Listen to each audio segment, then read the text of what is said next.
Oke. Rizky sudah masuk, tapi ada yang out. Nggak apa-apa, yang out tadi udah masuk ya. Oh, Irun Nisa.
Oke, hari ini sudah lengkap sekarang?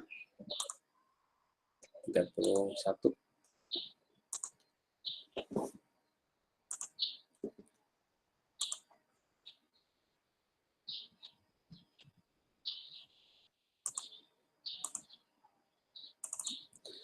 Oke, pertemuan kali ini kita akan membahas mengenai perencanaan dan penganggaran BLU. Bagaimana BLU itu membuat perencanaan kegiatan secara umum, rencana-rencana aktivitasnya, program dan kegiatan dalam 1 tahun, dan juga dalam waktu 5 tahun atau jangka menengah, dan juga akan secara khusus kita bahas mengenai perencanaan keuangan. Ya, jadi di samping perencanaan kegiatan secara umum, juga perencanaan keuangan. Kalau kan secara umum kurang lebih sama sebagai sebuah satker instansi pemerintah, BLU menjalankan fungsi pelayanan sebagaimana satker yang lain kegiatan. Nah, yang sedikit berbeda adalah rencana strategisnya, strategis jangka menengah. Kemarin kita sudah sedikit singgung, namanya rencana strategis bisnis, itu sedikit berbeda dengan instansi biasa. Dan yang kedua, kalau dari sisi perencanaan keuangan, nah ini cukup berbeda dengan instansi satker biasa, di mana BLU mempunyai tugas ganda sebagai instansi biasa maupun sebagai satker BLU. Jadi pada dasarnya BLU adalah satker, maka dia punya kewajiban untuk menyelesaikan tugas-tugas yang terkait dengan perencanaan sebagaimana satker lainnya. Nah, dalam kaitannya dengan status dia sebagai BLU, maka ada tugas tambahan sebagai sebuah satker biasa, sebagai sebuah satker BLU, di mana dia harus membuat satu perencanaan tersendiri. Jadi gampangnya kalau di instansi biasa itu perencanaan keuangannya, itu kalau sebutannya itu adalah RKA, Rencana Kerja Anggaran. Nah, kalau di BLU itu disebut dengan RBA, Rencana Bisnis dan Anggaran. Nah, dua-duanya BLU harus menyusun. Jadi RKA adalah dalam kedudukan dia sebagai satker biasa, dan RBA adalah dalam kedudukan dia sebagai satker BLU. Nah, dua-duanya ini berjalan beriringan, tetapi akan ada perbedaan di dalamnya, perbedaan format, perbedaan prosedur gitu. Nah, inilah perencanaan yang spesifik berlaku untuk BLU dan tidak berlaku untuk satker yang lain. Ya, jadi ada item perencanaan yang sifatnya adalah umum, yaitu sama dengan satker-satker yang lain, perencanaan kegiatan, jadwal pengusulan pagu atau batas anggaran, alokasi anggaran, itu sama dengan satker-satker lain. Nah, tetapi BLU punya satu mekanisme khusus untuk perencanaan keuangan, yang berbeda dengan instansi-instansi atau satker biasa. Nah, inilah tugas khusus yang harus dilakukan oleh instansi yang berstatus sebagai BLU, di mana kalau saya menyebutnya dual budget, gitu. Jadi ada dua anggaran yang harus disusun oleh satu instansi. Anggarannya sama sebenarnya, jumlahnya juga sama, tetapi format dan prosedur penyusunannya itu yang berbeda-beda atau berbeda dibandingkan dengan satker biasa, gitu. Oke.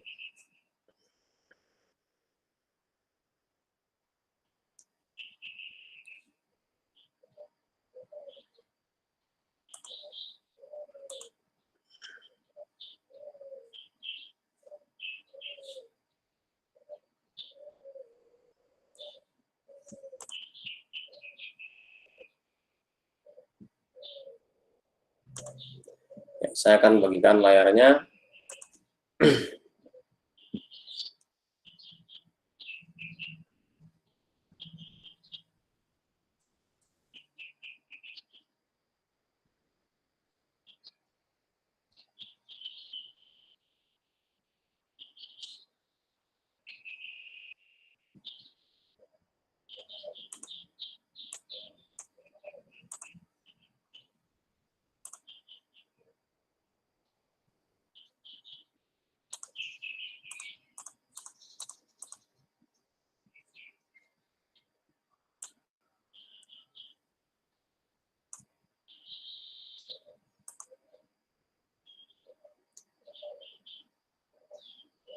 Sudah kelihatan belum share screen dari saya? Sudah, Kak. Oke.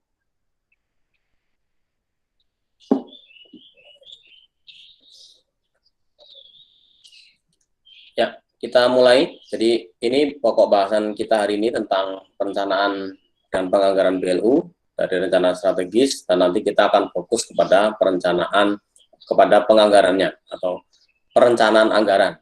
Gitu. Ini dasar-dasar hukum saya kira sudah kita review di awal. Yang terbaru adalah PMK 129 yang merangkum semua pengaturan mengenai BLU di bawah PP, yaitu Peraturan Menteri Keuangan, itu dijadikan satu PMK 129 tahun 2020. Nah, kita mulai dengan Good Corporate Governance. Jadi kalau di swasta, itu ada disebut dengan GCG, yaitu Good Corporate Governance, maksudnya adalah tata kelola perusahaan yang baik, gitu. Corporate di sini mengacu kepada istilah perusahaan. Jadi kalau di pemerintah sebenarnya istilah yang biasa dipakai kalau di akademik ya itu disebut dengan Good Governance. Jadi kalau untuk swasta disebut dengan GCG, Good Corporate Governance. Nah, tapi kalau di pemerintahan biasanya istilah yang lebih pas adalah Good Governance. Jadi tidak ada kata corporate-nya, gitu ya. Tapi kalaupun disebut Good Corporate Governance, maksudnya sama. Maksudnya adalah tata kelola yang baik. Tata kelola yang baik itu maksudnya bagaimana kita mengelola BLU dengan baik. Ada sistemnya, ada prosedurnya, ada personilnya, ada SOP-nya segala macam. Jadi itu yang diinginkan dengan kita membuat tata kelola yang baik. Jadi kita kemarin sudah bahas mengenai perbedaan BLU dengan instansi lainnya, di mana dia punya otonomi yang lebih, fleksibilitas yang lebih. Nah, supaya bisa menghasilkan kinerja yang bagus, disitulah diperlukan adanya tata kelola yang baik. Ya, tata kelola yang baik supaya nanti bisa memberikan output yang maksimal ya kepada stakeholders-nya, ya dari masyarakat, pemerintah, ya investor kalau di korporat ya, pegawai dan sebagainya. Nah, rencana strategis. Jadi rencana strategis itu adalah perencanaan ya dalam jangka waktu 5 tahun yang akan mengarahkan kemana BLU itu akan berlabuh, gitu ya. Jadi dokumen Renstra ya, biasanya disebut dengan Renstra, rencana strategis itu untuk 5 tahun itu akan di breakdown ya dari tahun pertama sampai dengan tahun kelima, kita akan membuat rencana apa saja, itu ini berlaku untuk semua instansi pemerintah ya. Jadi baik dia BLU maupun bukan BLU, maka dia harus bikin yang namanya Renstra. Gitu. Nah, nanti di BLU akan ada istilah tersendiri. Gitu. Nah, ini di BLU menjadi namanya rencana strategis bisnis. Gitu. Jadi setiap BLU sebagai satker biasa, dia menyusun rencana strategis. Nah, ketika rencana strategis itu menjadi bagian dari rencana strategis organisasi induknya. Gitu. Nah, sementara sebagai sebuah BLU yang semi otonom, maka dia juga menyusun Renstra tersendiri, Renstra yang berbeda. Gitu. Jadi kita ambil contoh misalnya ada dua rumah sakit misalnya di bawah Kementerian Kesehatan ada rumah sakit A dan rumah sakit B. Kalau rumah sakit A itu adalah satker biasa, bukan BLU, maka dia hanya menyusun rencana strategis. Ya, hanya menyusun Renstra, itu aja, satu aja. Nah, tapi kalau rumah sakit B, dia adalah rumah sakit BLU, maka dia menyusun rencana strategis dan menyusun rencana strategis bisnis. Jadi sebagai BLU, dia ada tambahan tugas, tambahan perencanaan gitu ya, yang berbeda. Nah, rencana strategis rumah sakit B itu menjadi bagian dari rencana strategis Kementerian Kesehatan atau organisasi induknya ya, misalnya Direktorat Jenderal Pelayanan Medik gitu. Tapi kalau yang rencana strategis bisnis ini adalah sebagai BLU sendiri. Ya, meskipun itu juga sebenarnya tetap sama, tetapi tidak secara langsung dikonsolidasikan. Gitu. Jadi rencana strategis bisnis itu tetap mengacu kepada Renstra kementerian lembaga atau organisasi induknya gitu. Nah, ini secara dokumen yang menjadi kewajiban BLU adalah yang ini, rencana strategis bisnis ini. Nah, sementara rencana strategis yang biasa, rencana strategis yang seperti satker lainnya itu menjadi bagian dari rencana strategis organisasi induknya. Artinya dia memberikan data-data atau akan diakumulasi di rencana strategis organisasi di atasnya. Gitu. Ya, rencana strategis bisnis, tadi sudah ya, masa berlakunya adalah 5 tahun. Oke. Oke, barangkali sampai di rencana strategis bisnis dulu sebelum saya lanjut ke perencanaan dokumennya sampai dengan formatnya. Silakan ada yang memberikan pointers atau summary.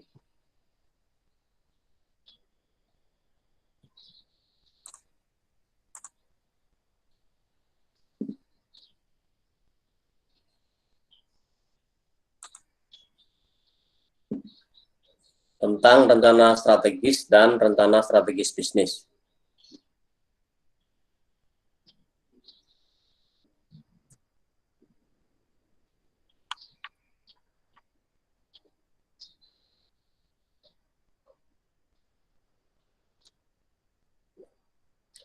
Silakan, atau saya pilih yang muncul di tengah-tengah layar saya. Saya pilih aja ya. Ada yang muncul paling tengah ini namanya Syarafina. Silakan, Syarafina. Bisa dengar saya? Ya, Pak. Kedengaran? Ya. Ya. Jadi, rencana strategis itu adalah perencanaan dalam jangka waktu 5 tahun yang akan di-breakdown dari tahun pertama sampai kelima. Rencana ini akan memperhitungkan potensi, peluang, dan kendala yang ada atau mungkin timbul. Kalau di satker biasa itu hanya menyusun rencana strategis, tapi kalau di BLU itu menyusun rencana strategis dan rencana strategis bisnis. Rencana strategis bisnis ini termasuk juga bisa dikonsolidasikan ke dalam laporan keuangan kementeriannya. Kalau rencana strategis bisnis ini juga tetap mengacu kepada Renstra KL.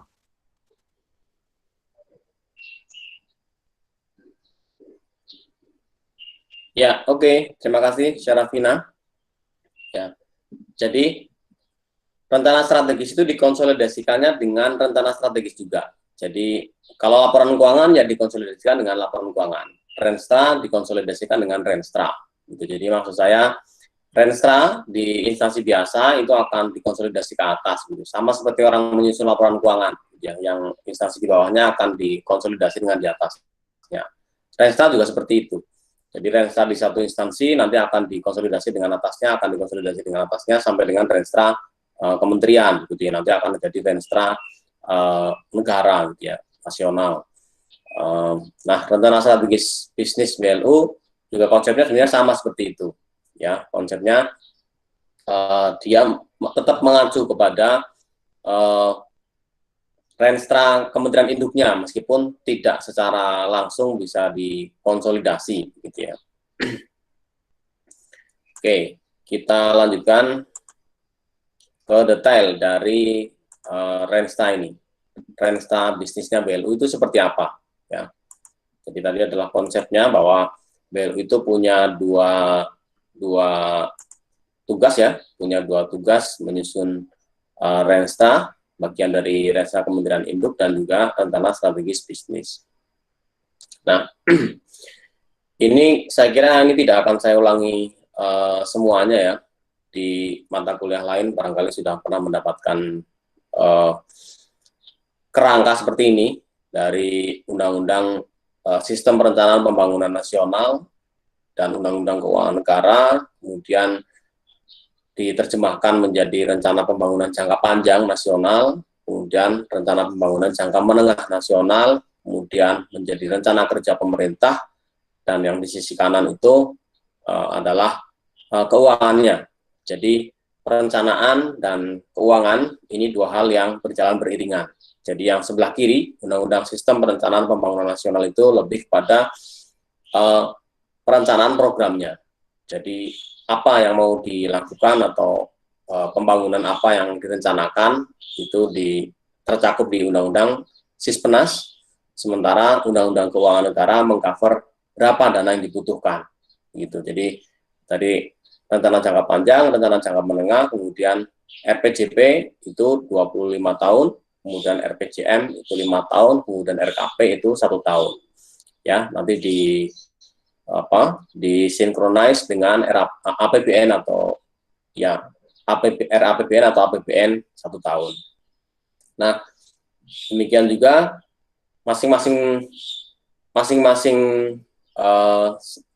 perencanaan itu akan didetailkan, ya, di dalam dokumen-dokumen yang disusun oleh masing-masing kementerian dan juga organisasi di bawahnya. Jadi kalau RPJMN menjadi Renstra di kementerian lembaga, kemudian kalau RKP menjadi rencana kerja di kementerian lembaga.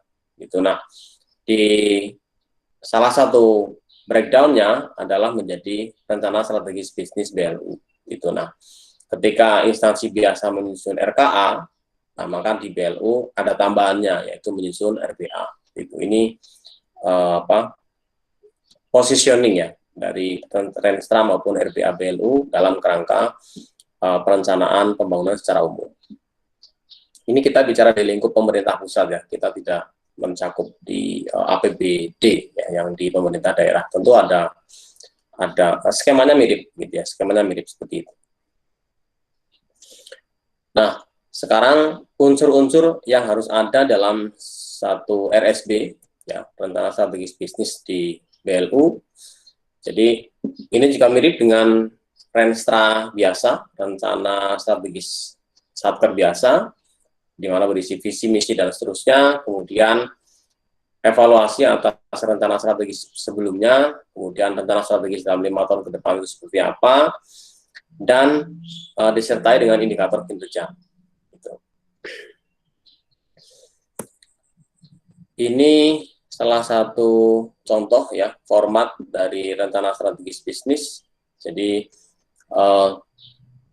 ada executive summary, kemudian ada introduction, itu profil ya, profil secara umum, kemudian di bab 2 itu analisis dan strategi. Jadi kalau yang tahun periode sebelumnya seperti apa, kemudian yang periode sekarang atau 5 tahun ke depan seperti apa. Jadi ada analisis, ada ke belakang, dan analisis itu berarti evaluasi yang 5 tahun sebelumnya, kalau yang ke depan berarti yang 5 tahun yang akan datang.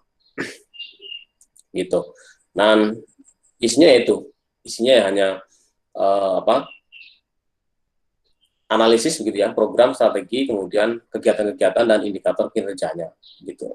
Yang ini agak berbeda dengan struktur Renstra di Satker biasa gitu. Jadi di situ bisa dilihat di dalam kotak ya, bahwa rencana strategi bisnis selama 5 tahun itu apa sasaran strategisnya, kemudian kegiatan dan indikatornya dibedakan menjadi tahunan ya, tahun pertama sampai dengan tahun ke-5. Gitu. Ya. Nah, berikutnya adalah RPA, rencana bisnis dan anggaran. Ini adalah program kegiatan 1 tahun. Ya. Kalau di Satker biasa itu disebut dengan RKA, ya, rencana kerja dan anggaran, atau di BLU disebut dengan RPA. Nah, BLU itu membuat atau menyusun dua-duanya. Gitu. Jadi RKA sebagai Satker biasa formatnya sama dengan Satker yang lain. Nah, kalau RPA ini ada format khusus, format tersendiri yang berlaku hanya bagi BLU. Nah, RPA itu prinsipnya juga sama dengan ketika RKA di Satker biasa ya. Di Satker biasa itu RKA menyusun kepada mengacu kepada Renstra ya, rencana strategis. RKA mengacu kepada Renstra, maka RBA mengacu kepada Renstra bisnis. Gitu. Jadi ini logika yang sama. Nah, ketika BLU ditugaskan menyusun RPA, maka yang menjadi pembeda menjadi ya diferensiasi atau pembeda dibandingkan dengan RKA adalah adanya perhitungan akuntansi biaya.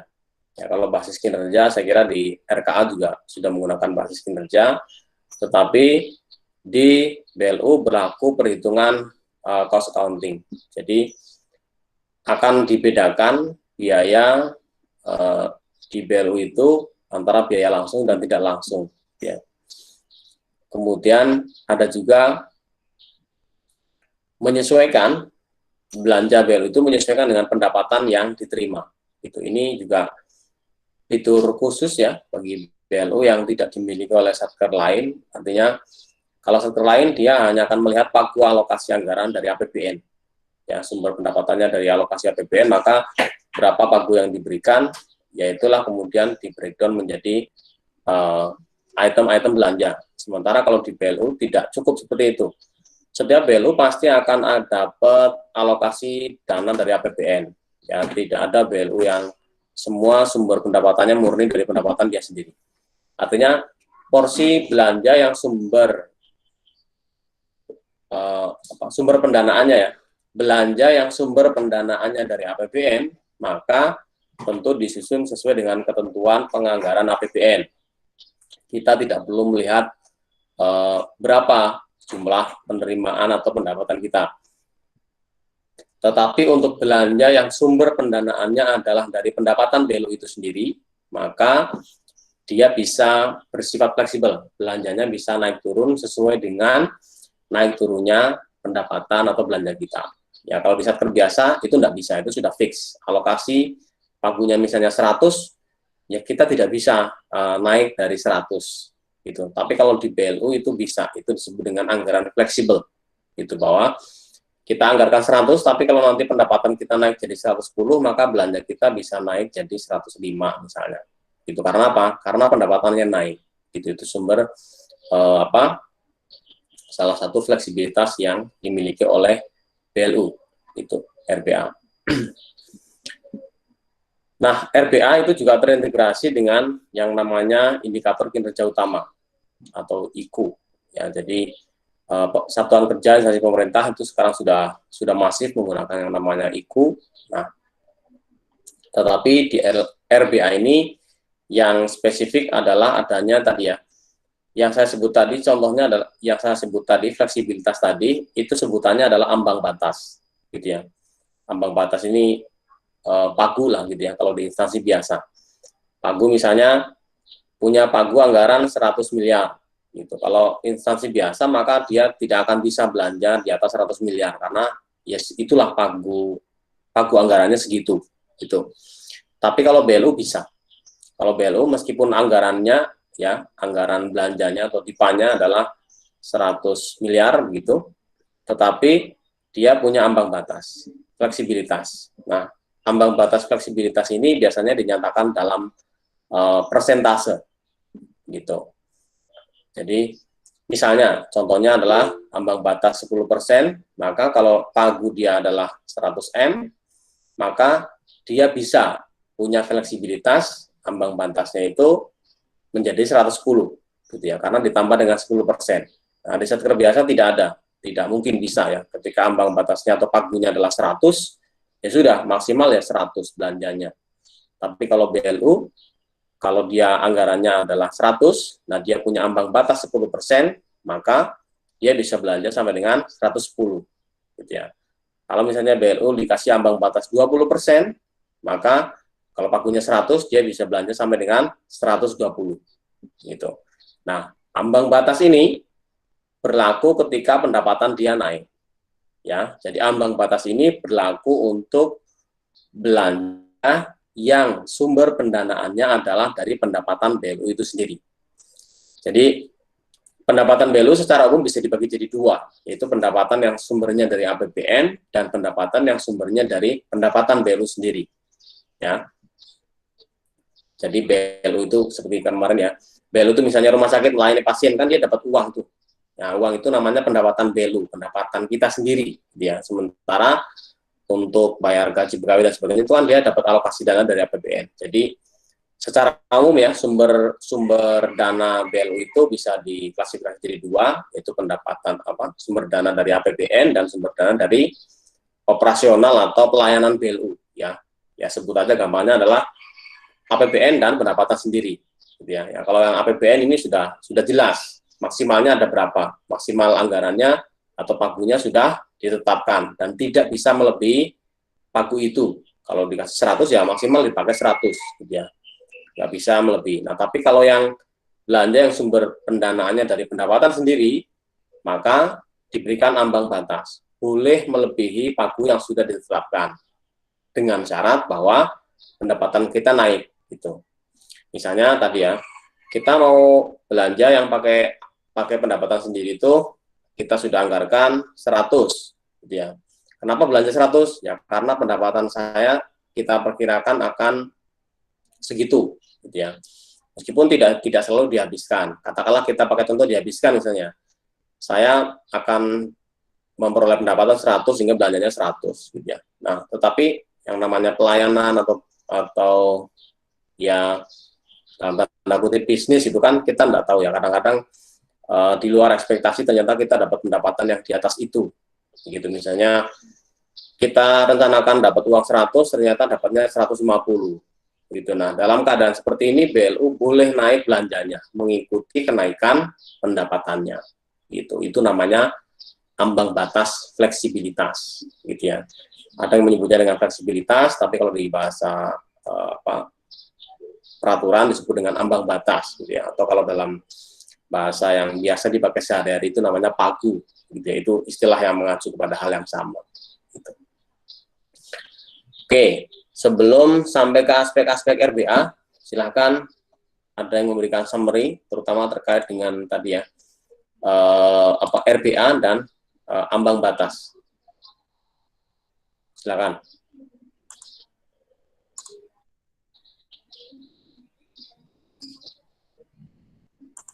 Izin menyampaikan, Pak. Nadia. Ya. Jadi komponen RBA itu yang pertama BLU menyusun RBA dengan mengacu pada RSB atau rencana bisnisnya. Kemudian ada beberapa hal yang menjadi pembeda antara RKA pada saat biasa dengan RBA yang dimiliki oleh BLU. Yang pertama itu BLU menggunakan cost accounting atau akuntansi biaya, di mana dibedakan antara biaya langsung dan biaya tidak langsung. Selanjutnya, belanja BLU itu selain menyesuaikan pagu juga menyesuaikan dengan pendapatan yang diterimanya.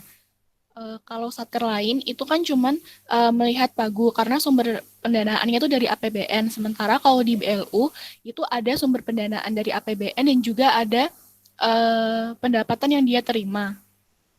Sehingga kalau BLU itu bisa belanja dari alokasi APBN tersebut dan dari pendapatan yang dia terima dan sifatnya fleksibel sesuai dengan pendapatannya. Selanjutnya, RBA itu terintegrasi dengan indikator kinerja utama atau IKU. Selanjutnya lagi, belanja BLU tadi itu kan bisa fleksibel, tapi tetap ada ambang batasnya. Nah, ambang batas itu berlaku ketika pendapatannya naik. Jadi belanja BLU jadi misalkan pagunya 100%, tapi ada ambang batas 10%. Nanti belanja BLU itu bisa naik sampai 110%. Begitu, Pak. Oke, terima kasih Nadia. Ya, supaya lebih jelas lagi nanti di slide berikutnya ada. Bagus summary-nya dari Nadia. Ada lagi yang mau memberikan summary? Oke, silakan yang mau tanya sampai dengan poin ini. Nanti akan saya ulangi lagi penjelasan terkait dengan ambang batas terutama ya. Terkait dengan rencana strategis dan RBA. Silakan yang mau tanya. Izin bertanya, Pak. Iya. Andri sama Ulia. Andri dulu. Saya ingin bertanya, Pak. Tadi kan BLU bisa belanja melebihi dari pagunya, Pak, jika bersumber dari pendapatan. Nah, tapi jika pendapatannya itu melebihi dari pagu tersebut, kan ada ambang batasnya, Pak. Nah, tapi kalau pendapatan BLU itu di bawah dari pagu tersebut, itu bagaimana, Pak? Apa nanti belanja itu harus 100% tapi ditutup dengan yang bersumber dari APBN atau bagaimana, Pak? Makasih, Pak. Ya, pertanyaan yang bagus dari Andri. Ada yang tahu jawabannya sebelum saya jawab?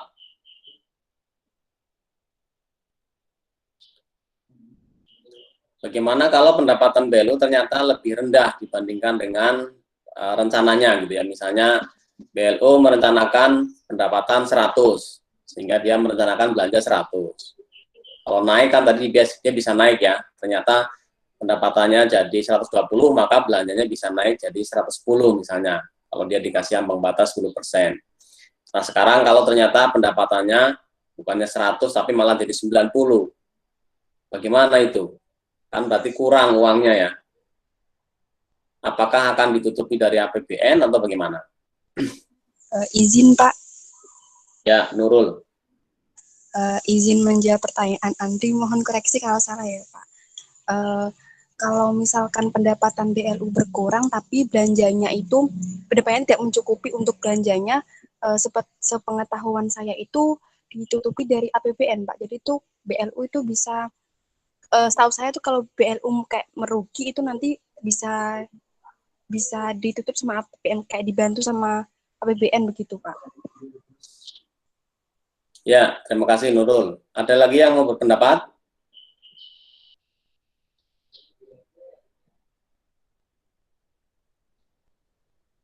Oke, saya jawab ya. Prinsipnya BLU itu bisa minta pendanaan dari APBN. Nah, tetapi yang harus dilakukan adalah dengan mekanisme revisi RBA. Ya, mekanisme revisi RBA. Ya tentu kalau akan diikuti dengan revisi RKA juga ya. Jadi RKA dan RBA itu dua dokumen yang berbeda. Dua-duanya harus disusun oleh BLU. RKA adalah dalam kedudukan dia sebagai satker biasa, RBA adalah sebagai satker BLU.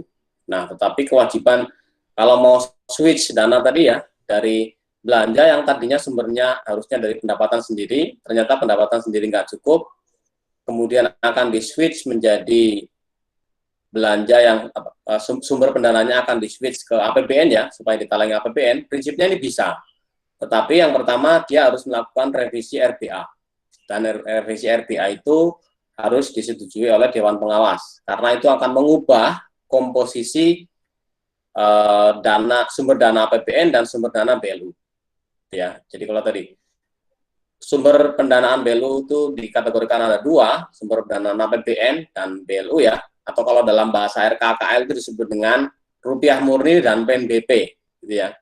Saya kira sudah paham ya, sudah semester 5 ya, RM dan PNBP, sumber pendanaan BLU itu. Nah, kalau ada belanja yang mau di-switch dari yang sumber pendanaannya PNBP di-switch menjadi RM, maka ini kan akan berubah nih komposisi RM dan PNBP-nya, gitu ya. Maka disitulah diperlukan revisi RBA, gitu ya. Dan revisi RBA itu tidak sebentar. Makanya kemudian jarang, ya meskipun ini bisa, boleh, tapi sangat jarang BLU yang melakukan itu, karena prosesnya akan lama sekali. Gitu ya, prosesnya akan panjang, gitu, dan pasti akan di-challenge, gitu ya, pasti akan di-challenge. Kenapa harus di-switch, gitu ya, dari sumber dana PNBP menjadi sumber dana rupiah murni, gitu. Sehingga apa yang biasanya dilakukan, kalau ternyata pendapatannya lebih rendah daripada rencananya ya, rencana 100 ternyata cuma dapat 90, maka sebagian besar BLU ya, atau ya yang biasa ketika dulu saya di saya di bagian keuangan, kita lebih memilih untuk melakukan efisiensi belanja. Dalam arti belanja-belanja tertentu mendingan kita kurangi atau kita batalkan gitu ya. Misalnya untuk yang kegiatan yang tidak urgent atau yang belum terlanjur dilelang atau belum terlanjur dikontrakkan dengan pihak ketiga gitu ya. Dibandingkan dengan kita harus merevisi RBA, apalagi revisi RBA-nya itu mengubah komposisi RM dan PNBP, itu nanti ngurusnya harus sampai ke DPR gitu ya.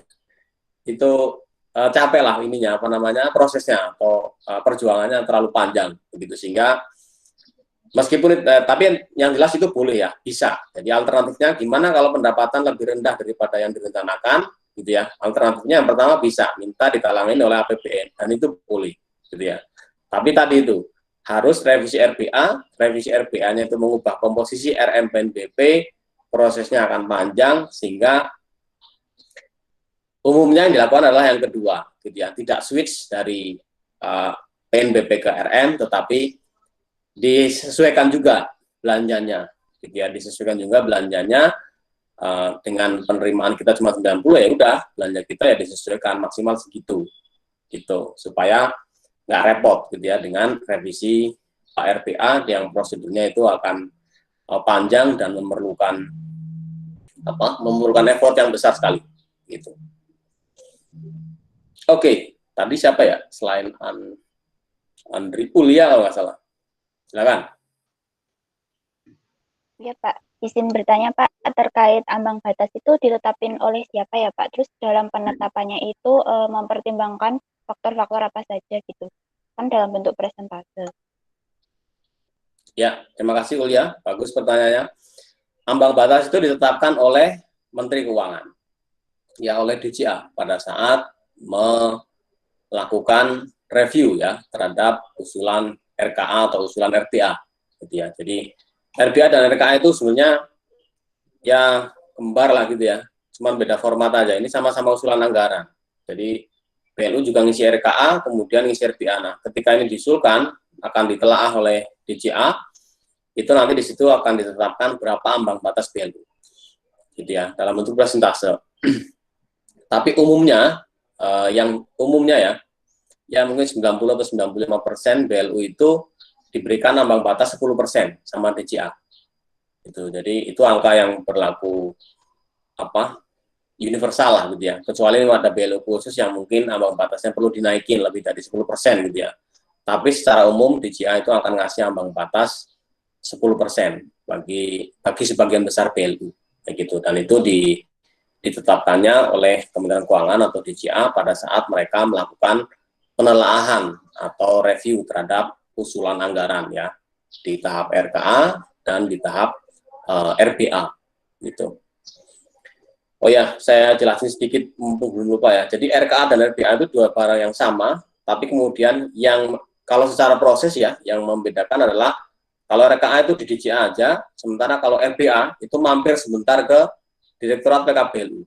Gitu ya, secara prosedur itu dia akan ke Direktorat PKBLU. Ya, kalau instansi biasa RKA itu cukup di DJA. Tapi kalau yang BLU itu RBA-nya masuk ke Direktorat PKBLU baru nanti ke DJA. Gitu. Oke, ada lagi yang mau tanya? Siapa tadi? Desira? Iya, Pak. Ya. Tadi kan Bapak menjelaskan kalau apa tuh yang pendapatannya di bawah yang dianggarkan itu BLU bisa meminta pendanaan dari APBN dengan mengajukan revisi RBA dan harus disetujui oleh Dewan Pengawas. Nah, kalau misalnya BLU itu tidak memiliki Dewan Pengawas itu bagaimana, Pak? Kan tidak setiap BLU memiliki Dewan Pengawas. Oke, terima kasih pertanyaannya, Desira. Pertanyaan yang bagus. Gimana kalau BLU tidak memiliki dewas? RBA-nya tidak perlu ada persetujuan dewas. Jadi ini bukan hanya masalah revisi ya, tapi penetapan pertama. Gitu ya. Sejak penetapan pertama, kalau memang tidak punya dewas ya, RBA itu tidak perlu ditetapkan oleh Dewan Pengawas karena memang dia tidak punya. Hanya cukup ditetapkan oleh instansi induknya, kementerian induknya, gitu. Jadi baik itu penetapan awal maupun revisinya tidak perlu ada persetujuan karena memang dia tidak punya dewas. Gitu. Tapi bagi yang punya dewas maka dia pada saat penetapan awal harus dapat persetujuan dewas dan nanti pada saat revisinya juga harus mendapatkan persetujuan lagi. Gitu.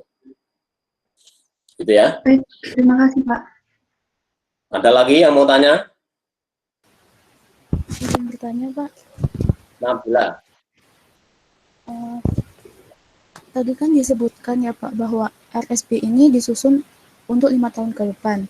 Nah, apabila ternyata dalam praktiknya itu terdapat pelaksanaan kegiatan yang mungkin kurang sesuai atau adanya penurunan, apakah nantinya memungkinkan apabila terdapat perubahan, baik berupa perubahan atau peniadaan kegiatan di dalam RSB tersebut, Pak? Terima kasih. Ya, terima kasih, Nabila. Pertanyaannya bagus. Rencana strategis itu disusun 5 tahunan. Ya, kegiatan-kegiatan itu tentu akan mengacu kepada rencana itu ya, baik rencana strategis biasa maupun rencana strategis bisnis ya. Ya, bagaimana kalau kegiatannya itu akan ada perubahan? Ya, umumnya rencana strategis itu berisi program-program yang sifatnya umum, generik, gitu. Jadi kalau perubahan itu umumnya tidak di generiknya ini, tetapi di breakdown-nya lah, gitu ya, di detailnya. Jadi sangat jarang adanya perubahan di program generiknya, karena Renstra Bantaran Jangka Panjang itu dia program-program generik, jadi belum sampai menyebut nama kegiatan dan nama proyek lah, gitu ya gampangnya ya.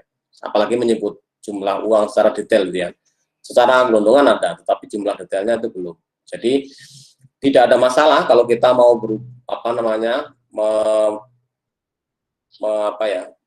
menyusun program-program yang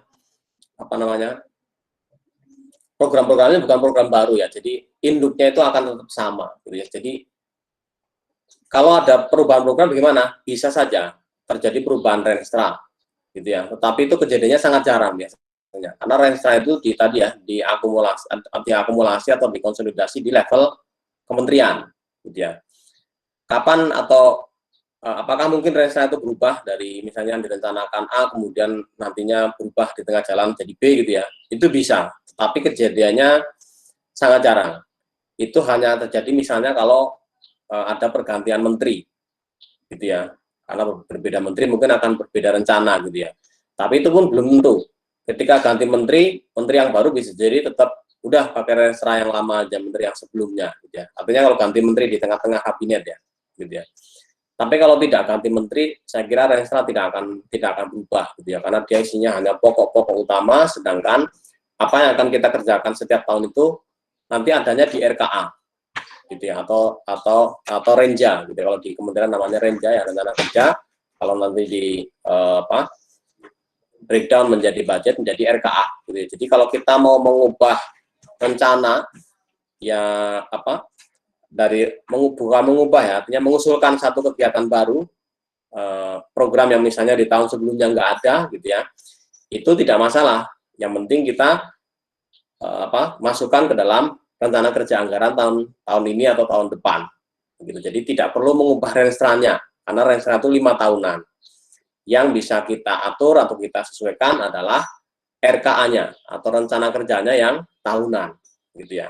Karena tadi kalau renstra 5 tahun itu sesuai dengan masa berlakunya kabinet biasanya gitu, sehingga ya dia akan disusun di awal periode pemerintahan gitu. Nah, kecuali kalau sudah di reshuffle itu ada kemungkinan ganti renstra, tapi sangat jarang ya ada renstra yang diganti gitu. Jadi ya kalau ganti menteri atau ganti pimpinan ya yang diganti RKA tahunannya aja. Yang rencana 5 tahunan ini biar berjalan, biar tetap sesuai dengan awal, karena itu isinya atau ya kontennya itu sifatnya umum gitu ya, mencapai tujuan apa, mencapai sasaran apa gitu ya, belum sampai ke detail kegiatan-kegiatan atau proyek-proyek tahunan gitu. Pak, terima kasih penjelasannya. Ya, ada lagi?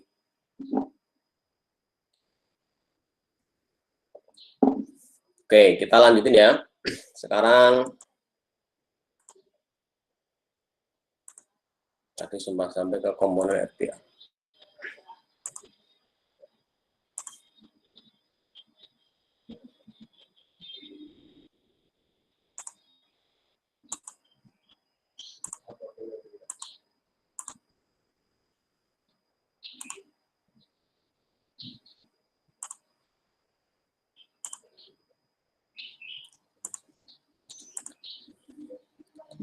Kita lanjutkan ke aspek penyusunan RPA. Jadi ini mirip dengan penyusunan RKA. Artinya ada target kinerja yang ingin dicapai, kemudian kita juga perlu melakukan efisiensi belanja, dan yang ketiga adalah optimalisasi PNBP.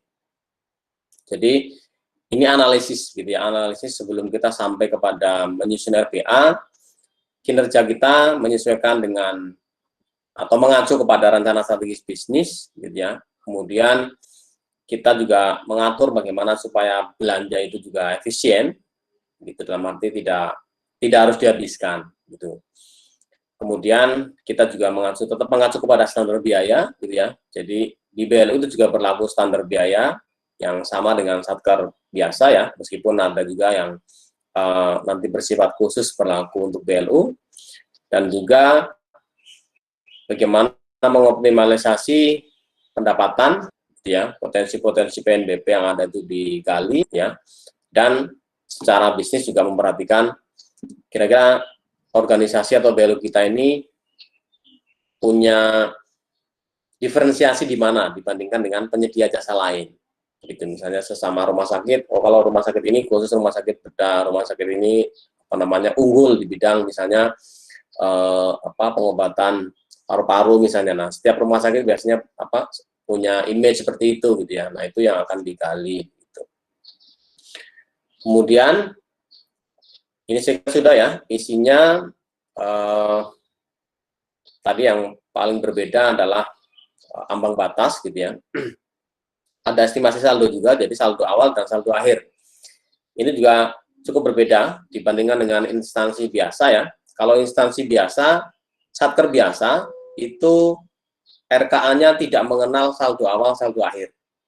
Artinya, kalau sebuah satker biasa diberikan anggaran 100 miliar gitu, maka anggarannya hanya berlaku tahun itu. Kecuali anggaran multi-years ya. Kalau multi-years itu anggarannya sudah dianggarkan untuk lebih dari setahun. Tetapi kalau kita berikan contoh ini anggaran yang setahun yang bukan multi-years, maka kalau diberikan anggaran 100, ya hanya berlaku tahun itu. Kalau sampai dengan akhir tahun tidak terpakai, misalnya dikasih anggaran 100, terpakai 90, maka apa yang terjadi? pada akhir tahun anggaran, ya anggarannya hangus. Gitu ya. Jadi sekali lagi di Satker biasa tidak mengenal saldo awal kas dan saldo akhir kas, karena untuk anggaran yang 1 tahun ya berlaku hanya setahun itu. Kalau tidak dipakai maka sisa anggarannya menjadi hangus. Gitu ya. Tahun berikutnya itu sudah beda lagi. Gitu ya. Dikasih anggaran 100, dipakai cuma 90 sampai akhir tahun ya sudah. Saldo atau sisa alokasi anggarannya ya sudah hangus. Tahun depan itu kita pakai anggaran yang berbeda lagi. Nah, kalau BLU tidak seperti itu. Untuk dana yang sumbernya dari PNBP. Kalau yang dana yang sumbernya dari APBN sama-sama hangus, sama seperti Satker biasa. Jadi ini selalu teman-teman harus selalu ingat ya, BLU itu selalu punya 2 sumber dana. APBN dan pendapatan sendiri, atau dengan kata lain rupiah murni dan PNBP. Untuk yang pendapatan, untuk yang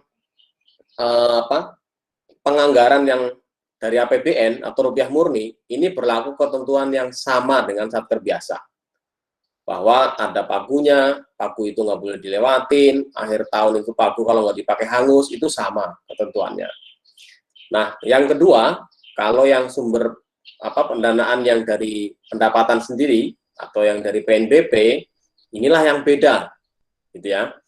Bahwa tadi boleh melebihi pagu, ya kita sebut dengan ambang batas atau fleksibilitas, dia bisa naik turun.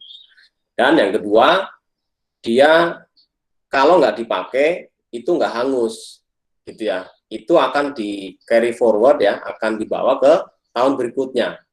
Jadi sama seperti keuangan perusahaan, gitu kan? Perusahaan kan gitu ya.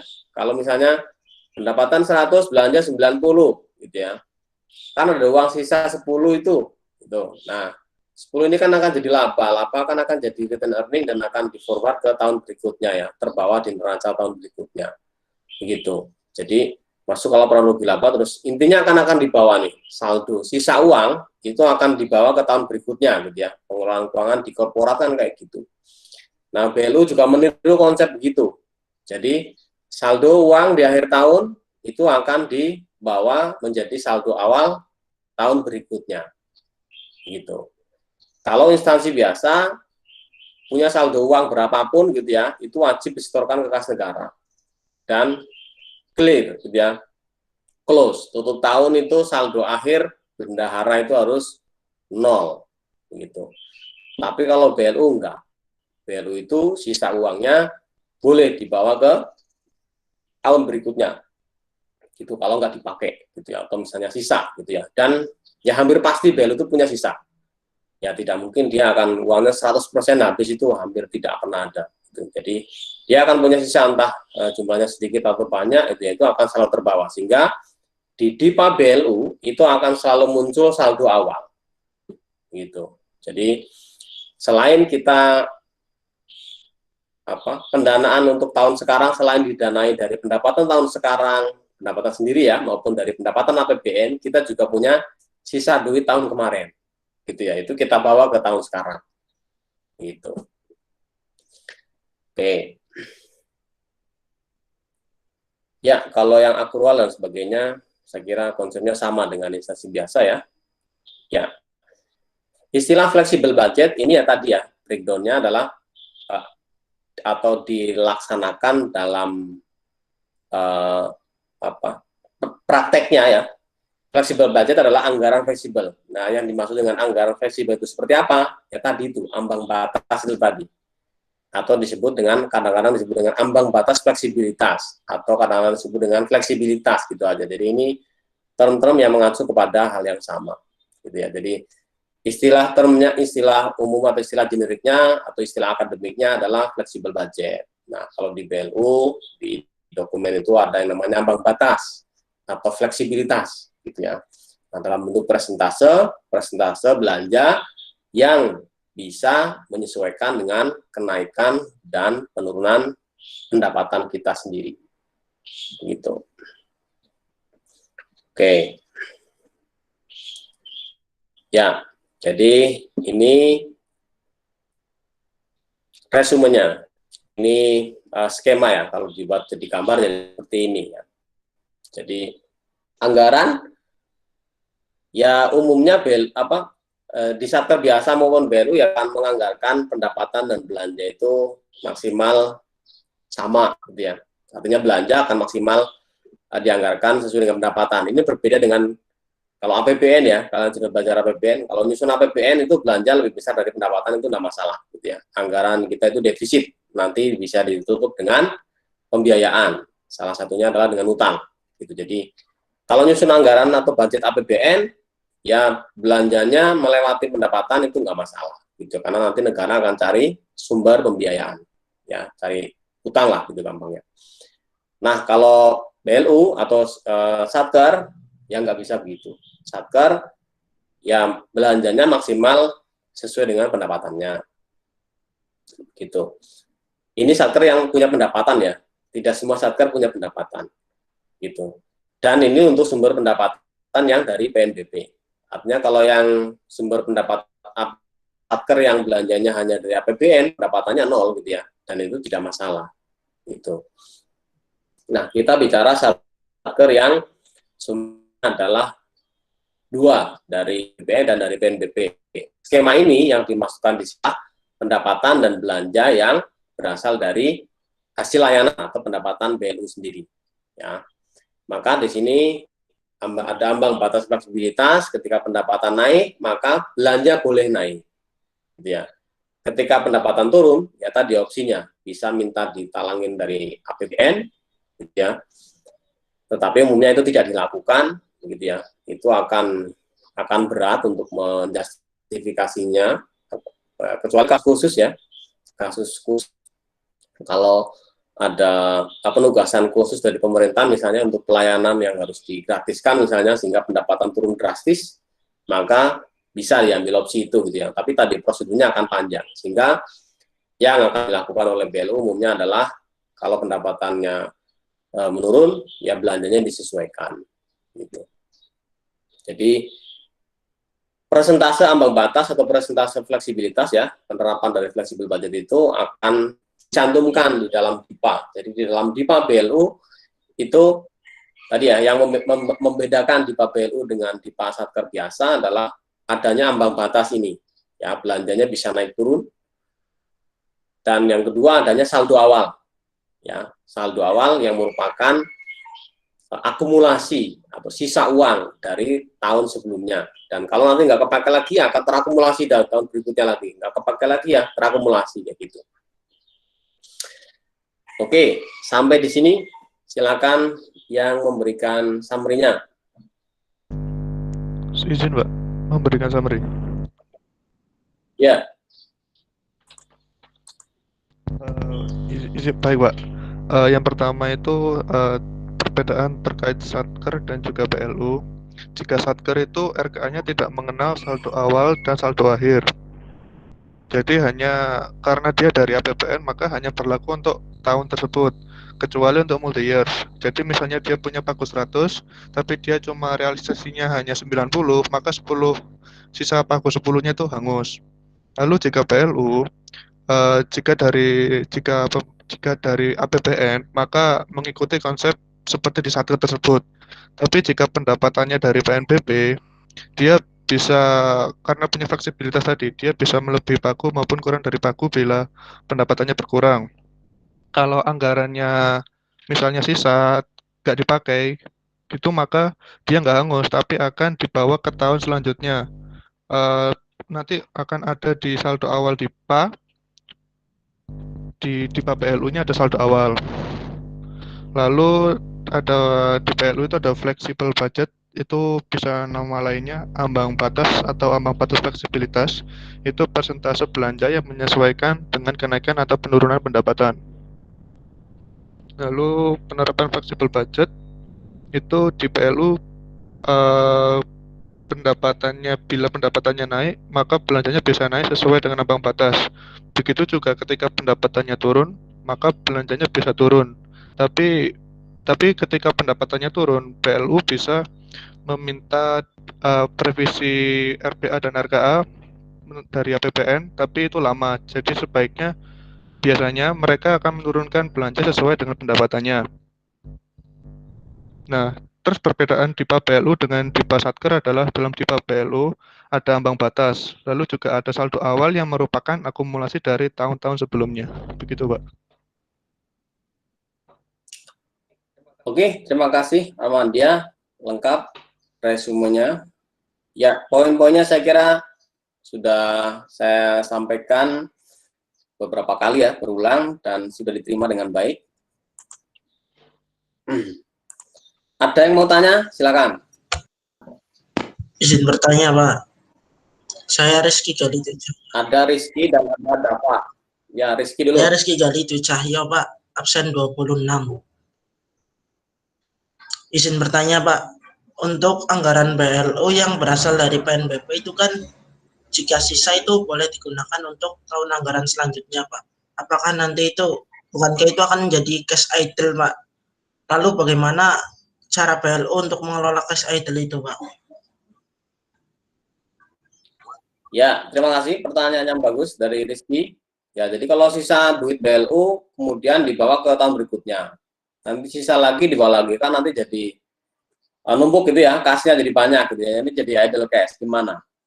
Nah, nanti kita akan ada sesi khusus tentang investasi BLU, ya, ada satu pertemuan khusus yang membahas tentang itu, tapi nggak apa-apa, ini saya berikan overview-nya. Jadi, betul bahwa kalau duitnya sisa berarti kan nggak dipakai itu, gitu ya.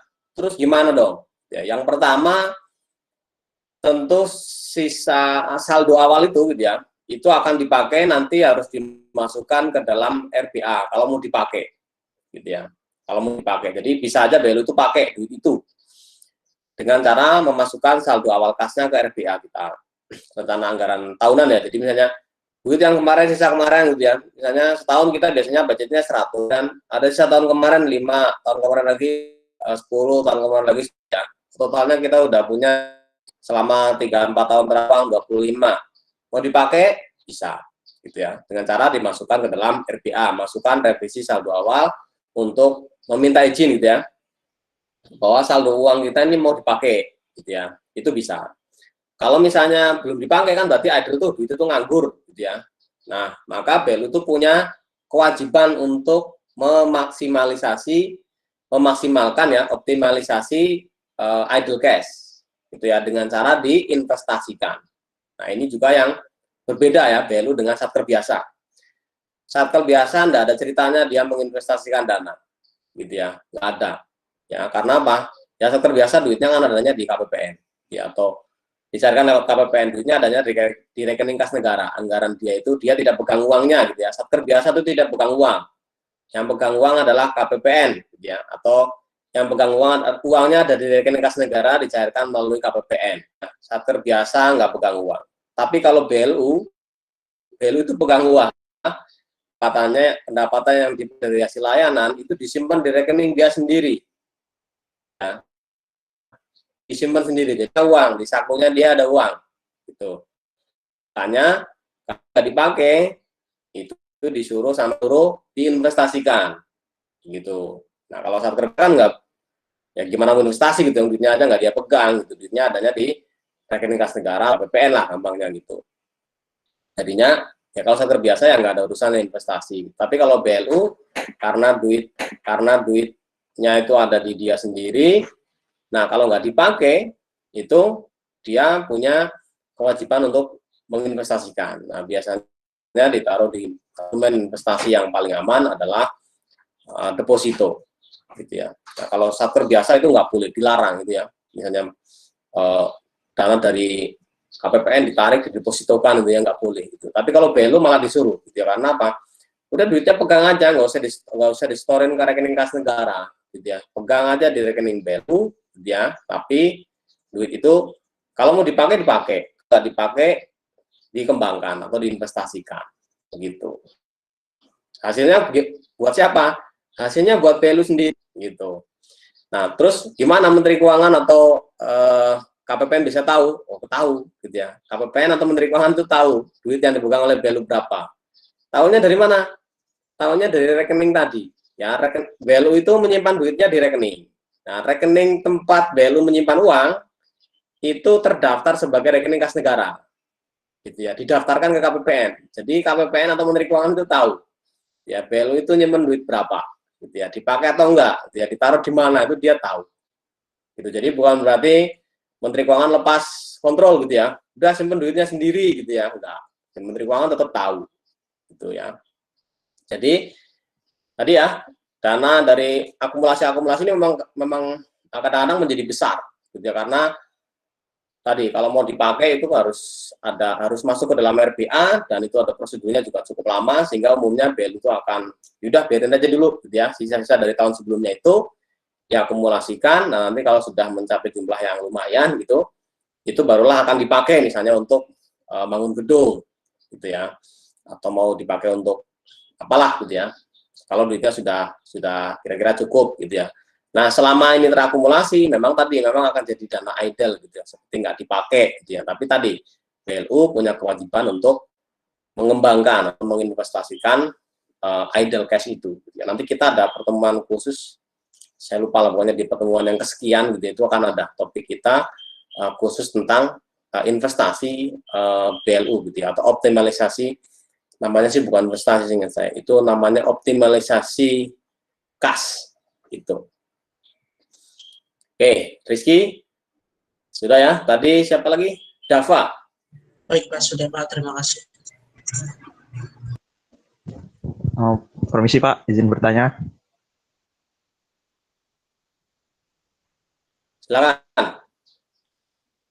Pada aspek penyusunan RBA terdapat optimalisasi PNBP. Nah, optimalisasi tersebut dalam bentuk apa ya Pak? Bukankah BLU tidak berorientasi bisnis dan tidak fokus pada mencari keuntungan?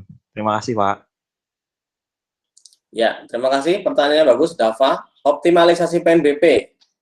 Maksudnya gimana? Sementara BLU itu tidak berorientasi mencari keuntungan. Ya. Ini dua hal ini dua hal yang berbeda, ya.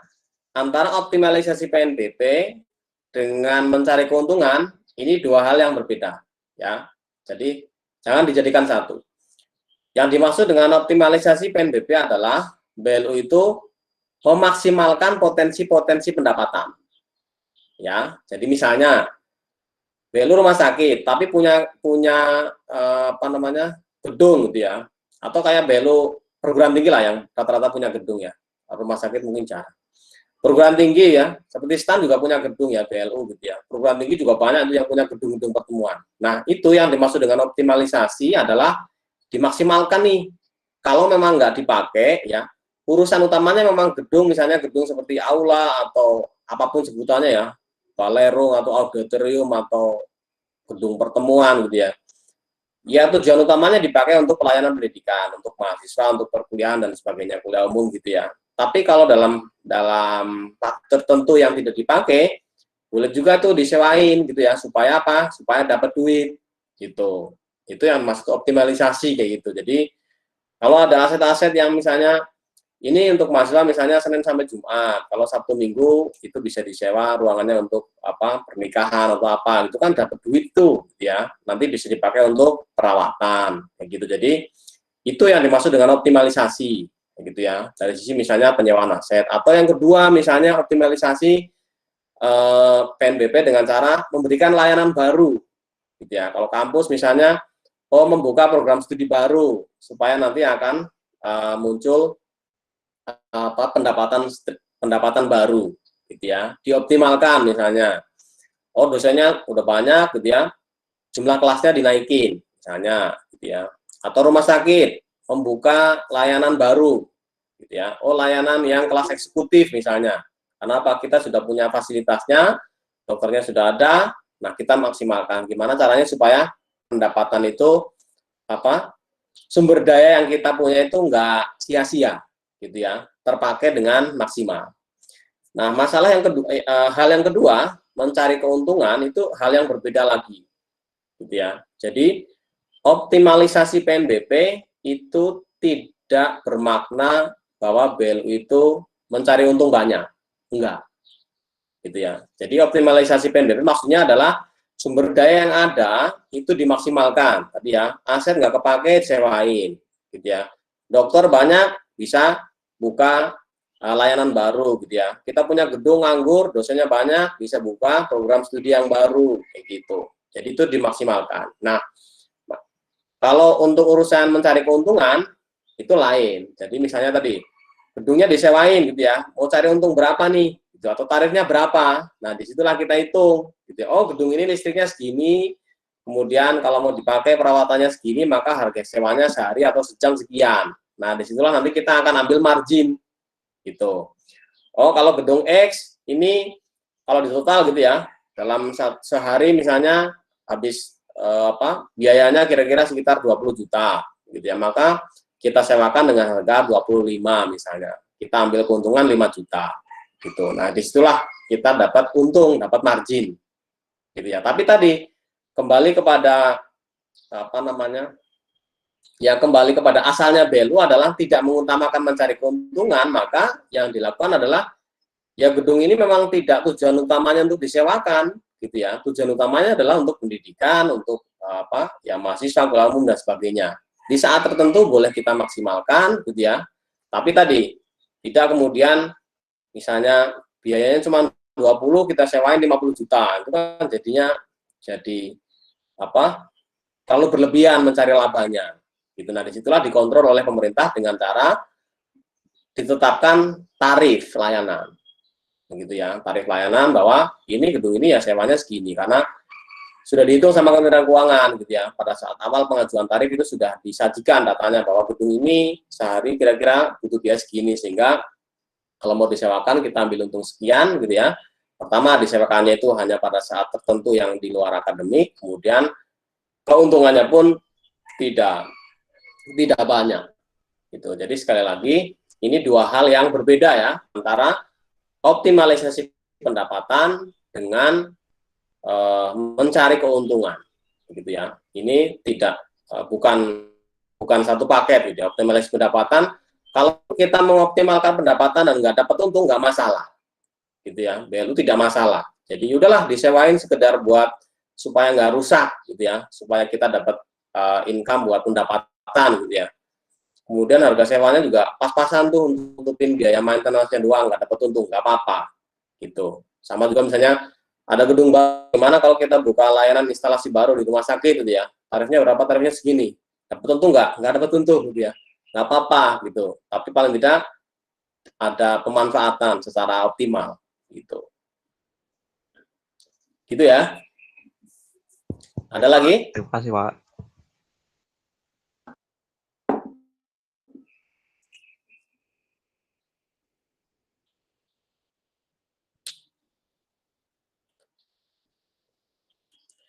Oke, ini sudah 1 jam, kita break dulu ya, 10 menit istirahat dulu. Silakan kalau ada yang mau minum dulu atau mau snack dulu, snack time ya, 10 menit, nanti kita kembali lagi jam 9:10 di Google Meet ini.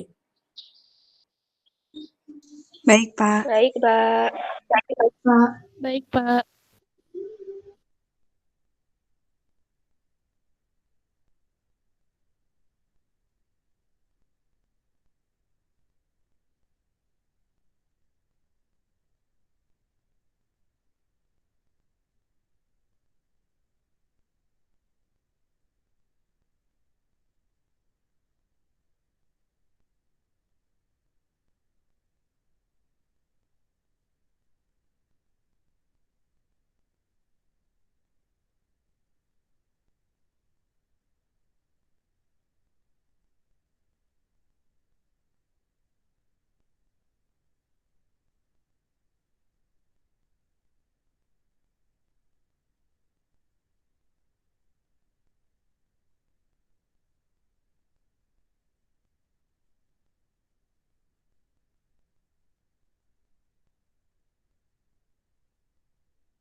Oke, kita kembali lagi.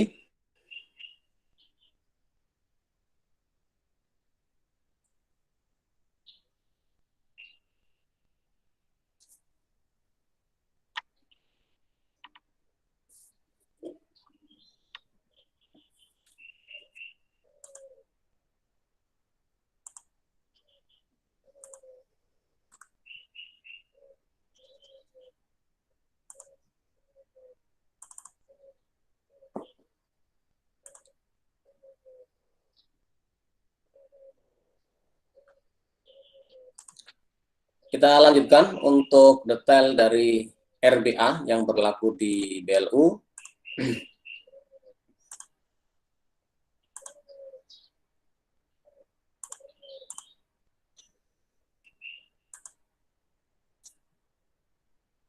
Sudah muncul sharing screen saya di layar kalian?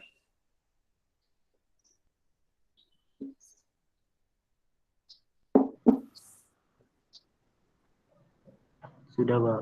Sudah, Pak. Sudah, Pak. Oke. Ya. Ini tahapan proses penyusunan RBA. Jadi dari BLU secara berurutan ke atasnya.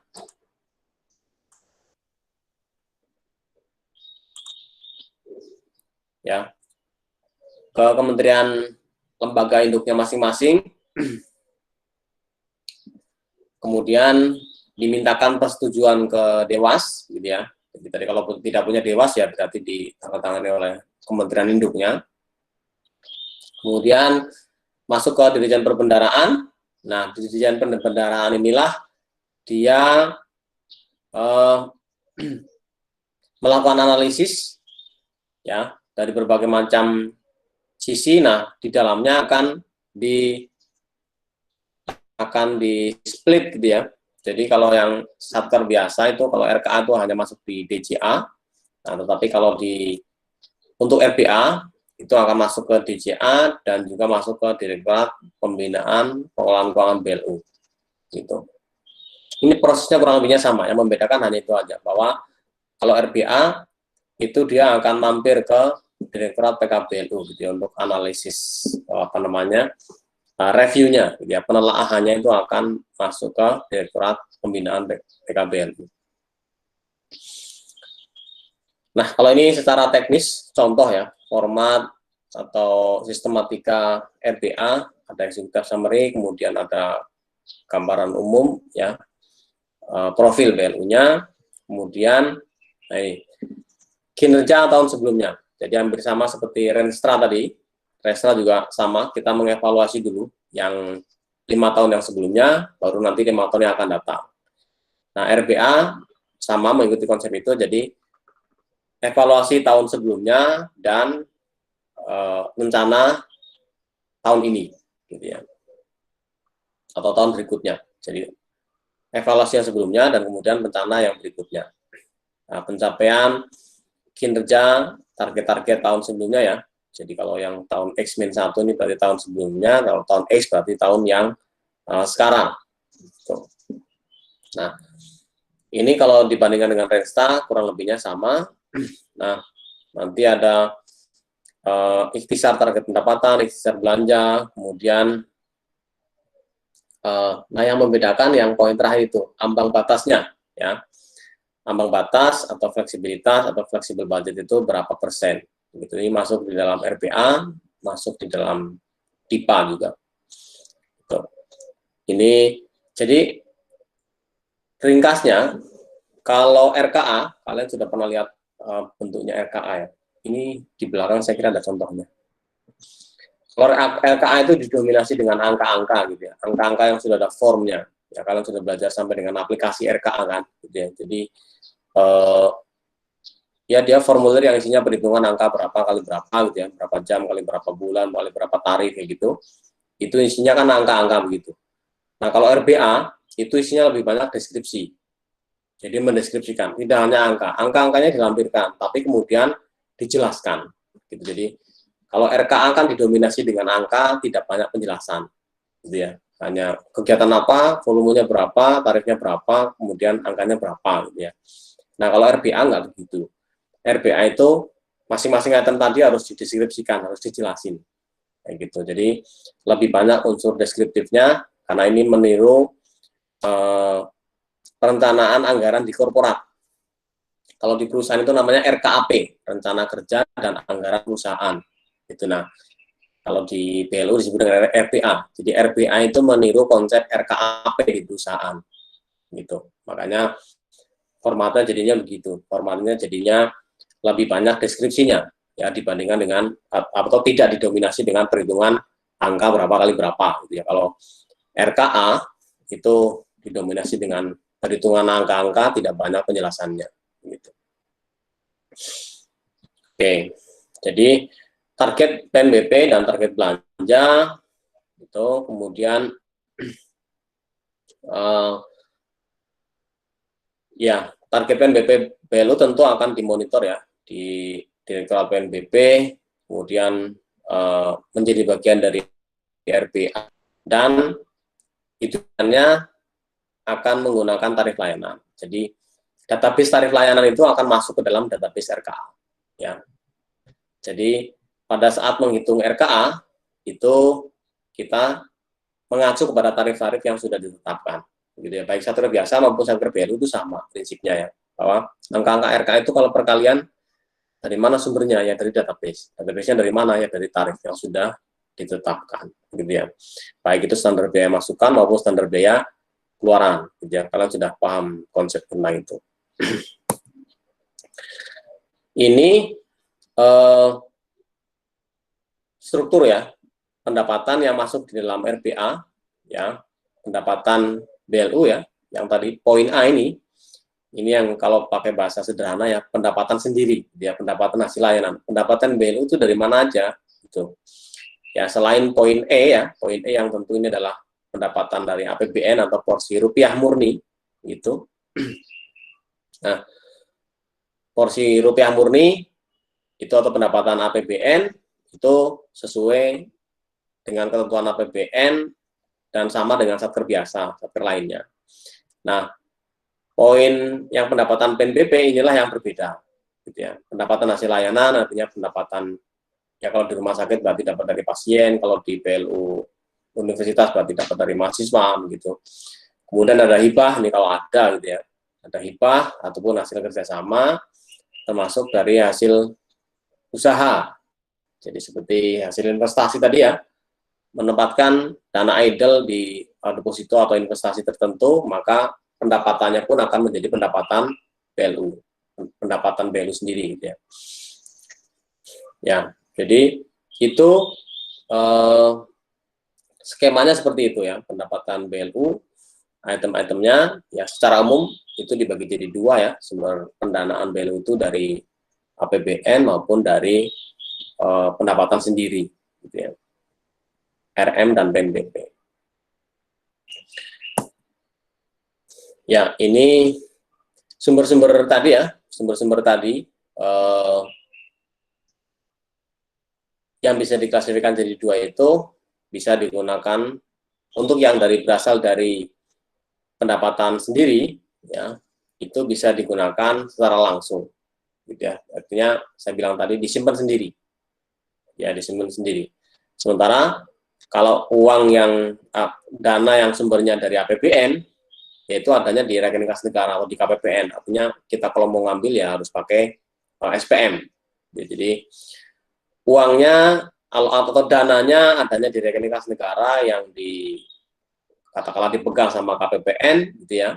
Kalau kita mau mengambil ya kita mengajukan SPM, kemudian KPPN mencairkan, menerbitkan SP2D. Gitu. Tapi kalau yang pendapatan BLU yang PNBP, pendapatan sendiri, itu tidak disetorkan ke rekening kas negara. Jadi BLU buka rekening, uangnya taruh di situ, kalau mau dipakai langsung aja dipakai. Gitu. Jadi BLU buka rekening, dapat misalnya BLU pendidikan, dapat uang dari mahasiswa SPP. Ya sudah, SPP-nya masukin di rekening itu. Tidak perlu disetorkan ke kas negara. Gitu. Nah, nanti ternyata mau dipakai nih buat bayar dosen, buat bayar listrik dan sebagainya, ya udah ambil aja dari situ, langsung bayar gitu. Nah, nanti ada yang namanya mekanisme pengesahan, di pertemuan berikutnya akan kita bahas ya. Jadi pendapatan BLU itu langsung bisa dipakai untuk belanja gitu ya. Kalau memang pendapatan yang sumbernya dari tadi ya, yang kita sebut dengan pendapatan BLU gitu ya. Jadi dana yang sumbernya dari pendapatan BLU itu langsung bisa dipakai tanpa harus disetorkan ke rekening kas negara gitu. Nah, kalau yang BLU mau belanja yang dananya sumber dari APBN, yaitu narik seperti biasa. Jadi BLU itu menjalankan dua sistem secara sekaligus gitu ya.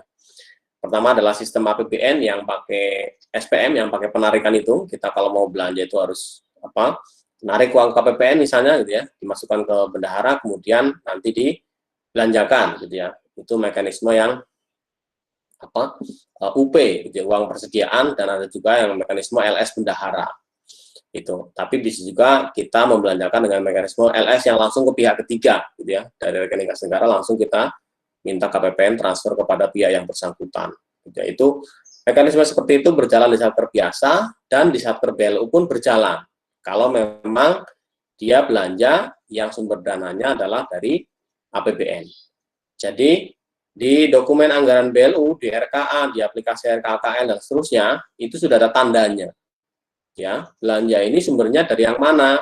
RM atau PNBP. Ya, RM biasanya kodenya R dan M, kemudian kalau yang PNBP itu kodenya PNB biasanya. Ya, jadi kalau mau belanja di BLU ya, itu lihat sumber pendanaannya. Ini sumber duitnya pakai sumber duit yang mana? Kalau pakai sumber duit dari APBN, ya tariklah atau lakukan belanja sesuai dengan mekanisme APBN, seperti yang dilakukan di Satker-Satker biasa. Tapi kalau kita mau belanja, ternyata belanja ini sumbernya adalah PNBP atau pendapatan BLU sendiri, maka tidak perlu mengikuti mekanisme itu. BLU punya mekanisme sendiri, ya langsung aja duitnya diambil dari bank, kemudian bisa ditarik di bendahara, kemudian dibayarkan, atau langsung ditransfer pada saat itu ke pihak ketiga. Jadi BLU itu bisa mengeluarkan cek, gitu ya, karena punya rekening sendiri, punya cek, tinggal tanda tangan, bayar, gitu. Nah, itu proses seperti itu yang diharapkan supaya memangkas birokrasi, ya, supaya tidak perlu BLU itu store dulu ke kas negara ya. Karena kalau sebelum BLU, misalnya rumah sakit yang bukan BLU, kalau terima duit dari pasien itu dia harus store ke kas negara. Nanti kalau dia mau pakai, kemudian dia tarik dari KPPN. Gitu. Jadi itu jadi bolak-balik kayak gitu. Makanya dibikinlah mekanisme BLU yang boleh pendapatannya disimpan sendiri, nanti langsung boleh dipakai untuk belanja. Gitu, supaya menjadi lebih cepat gitu ya pengelolaannya. Toh itu juga masih tetap akuntabel, masih tetap terkontrol. Karena apa? Ya tadi, semua belanja BLU itu tadi, semua pendapatan maupun belanja BLU ya yang masuk ke dalam rekening BLU itu akan terpantau oleh KPPN dan akan kita laporkan secara berkala melalui mekanisme yang disebut dengan SPM pengesahan. Nanti akan kita bahas ya, bagaimana melakukan pengesahan, ya, pengesahan pendapatan maupun pengesahan belanja, gitu. Ya, jadi ini contohnya ya.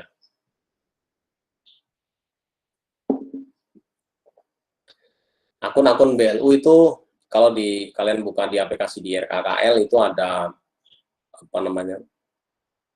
ada kelompoknya sendiri, gitu. Untuk yang sumber pendanaannya dari pendapatan BLU tadi. Gitu ya, biasanya ya belakangnya ada tulisannya BLU kayak gitu. Seingat saya kode depannya pun berbeda ya. Kalau anggaran belanja rutin yang 52 katakanlah gitu ya, 521 itu ada kelompok anggarannya sendiri. Kalau yang anggaran belanja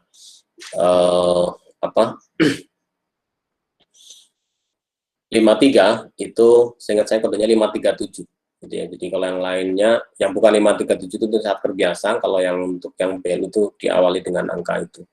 Tapi itu teknis, kalian bisa lihat sendiri di aplikasi RKKL ya. Intinya dibedakan secara bagan akun standar, BAS-nya itu ada kodenya sendiri ya untuk BLU, baik pendapatan maupun belanja ya, itu ada chart of account-nya yang kode-kodenya terpisah dengan satker biasa. Jadi untuk satu item yang sama, kalau di satker BLU ya kita harus milih akun yang BLU kayak gitu. Ya, jadi ini misalnya ya untuk belanja barang maupun belanja modal, yaitu BLU ada kode akunnya sendiri. Jadi kita harus milih kode akun yang BLU kalau memang sumber pendananya dari BLU. Gitu. Oke. Ya, sumber dana tadi ya, ini di sini kodenya adalah SD, ya. Ini terpotong sedikit ya. Ini harusnya tulisannya sumber dana yang ya, tabel bagian bawah itu sumber dana ya. Jadi ada yang namanya RM itu rupiah murni, berarti alokasi dana APBN. Kemudian RMP itu adalah rupiah murni pembantu. Itu kalau kita dapat hibah biasanya dari luar negeri ya. Jadi ada hibah dari sana dan ada kewajiban kita untuk menyediakan dana namanya RMP. Nah itu kemudian ada PNBP. Jadi umumnya ya kalau satker ya hanya RM dan PNBP. Ya kalau satker yang tidak punya PNBP ya malah nggak ada PNBP-nya. Gitu. Ya. Oke, kemudian DIPA atau sebelum ke DIPA, silakan yang mau memberikan summary-nya dari tadi ya. RBA, komponen prosedur RBA, kemudian sumber pendapatan BLU sampai dengan formatnya. Silakan yang mau memberikan summary.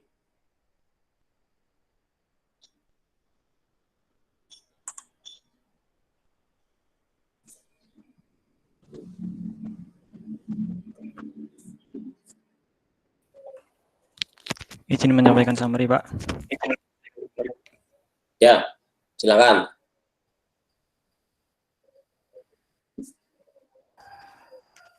Jadi pada RBA ini, RBA ditandatangani oleh pemimpin BLU dan Dewan Pengawas.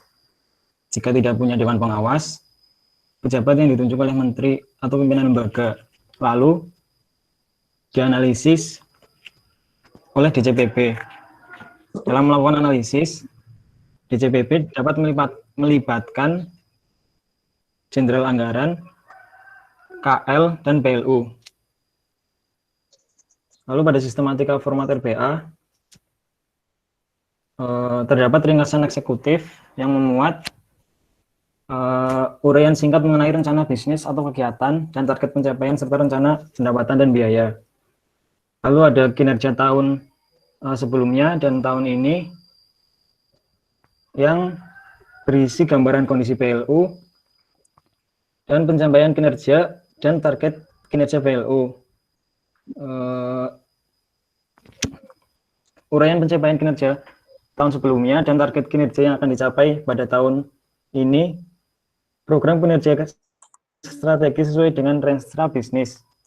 Secara ringkasnya, RKA itu didominasi oleh angka-angka, dan kalau RBA didominasi oleh deskripsi.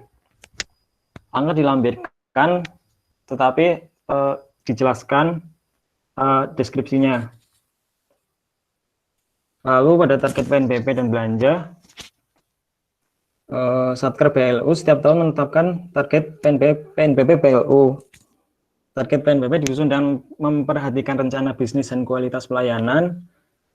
Lalu target ini dibuat medium term revenue untuk 3 tahun ke depan dengan memperhatikan realisasi penerimaan tahun sebelumnya. Target PNBP ini disampaikan ke DCA. Lalu target PNBP ini ditentukan pula target penggunaannya.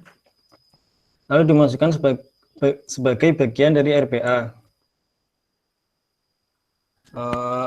Lalu untuk pendapatan PLU ada 2, yaitu dari APBN dan pendapatan dari PNBP. Pendapatan PNBP ini, kalau pendapatan yang dari PNBP itu tidak disetorkan ke kas negara, tetapi BLU tersebut membuat rekening sendiri. Kalau yang dari APBN digunakan untuk belanja pegawai, barang atau jasa dan model di APBN. Penarikannya juga dengan menggunakan SPM. Terus sudah sih Pak, itu aja Pak. Oke, terima kasih Hardika. Ya, saya kira sudah benar pemahamannya, materi-materi yang sudah saya sampaikan tadi. Ada yang mau tanya? Izin bertanya, Pak. Ya, Ria. Izin bertanya terkait yang RBA tadi, kan dalam menganalisis itu memperhatikan inovasi ya Pak. Lalu inovasi ini contohnya seperti apa ya Pak? Lalu ingin bertanya juga, apakah RBA yang disampaikan ini dapat ditolak? Dan jika ditolak itu, siapa yang berwenang untuk memutuskan ditolak dan tidak, dan bagaimana revisinya ya Pak? Terima kasih. Oke, terima kasih Ria. Pertanyaannya bagus sekali. Ya, inovasi. Inovasi itu maksudnya adalah layanan-layanan baru. Artinya, BLU itu didorong untuk membuka layanan baru maupun layanan lama yang dimodifikasi. Gitu. Jadi, itu juga didorong ya BLU pada saat mengajukan anggaran atau mengajukan usulan layanan baru gitu ya, usulan tarif gitu ya, biasanya akan ditanya gitu ya, bahwa BLU jangan layanannya itu gitu ya, sama terus gitu, tapi berinovasi ya. Tidak harus layanan yang betul-betul baru, tapi bisa juga layanan yang lama dikembangkan. Misalnya kalau di perguruan tinggi bisa membuka prodi yang baru ya. Tapi itu kan prosesnya juga panjang. Nah, bisa juga prodi yang lama tetapi kemudian dibuat spesialisasi misalnya ya. Jurusan akuntansi, prodi akuntansi itu bisa dibuat spesialisasi, misalnya akuntansi pemerintah, ada akuntansi syariah misalnya ya, ada macam-macam, itu bisa dibuat yang sangat spesifik misalnya, ada prodi akuntansi spesialisasi akuntansi forensik misalnya gitu. Jadi supaya bisa menawarkan produk-produk yang baru gitu, seperti di swasta kan begitu ya, produknya mungkin produk lama tapi dibuat inovasi baru gitu. Jadi itu yang dimaksud inovasi layanan gitu. Mungkin tarifnya tetap sama, tapi tadi ya kita memperoleh pendapatan menyasar target katakanlah customer yang baru gitu ya, dengan cara inovasi dari layanan-layanan kita.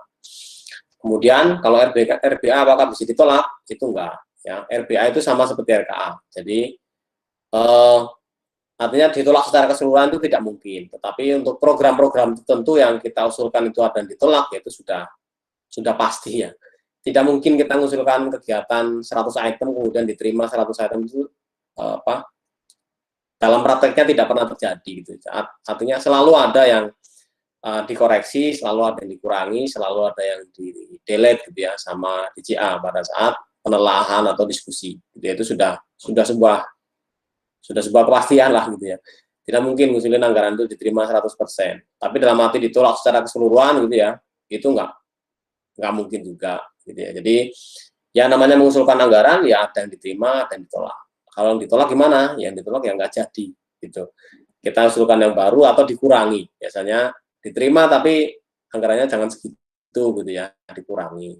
Ya, itu hal yang biasa dalam penelaahan anggaran ya, baik di Satker biasa maupun Satker BLU, sama prosesnya. Artinya tidak mungkin ditolak secara keseluruhan, tidak mungkin juga diterima secara keseluruhan gitu ya. Pasti akan ada penyesuaian yang program atau kegiatan tertentu yang kadang ada yang betul-betul dihapus ya, tidak diperbolehkan, ada juga yang boleh tapi kemudian anggarannya dikurangi.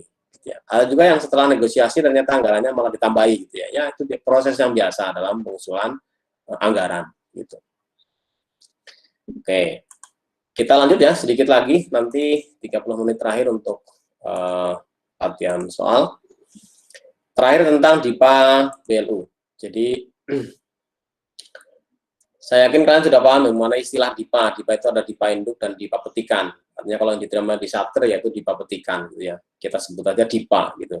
Kalau kita sebut DIPA ya maksudnya adalah DIPA petikan.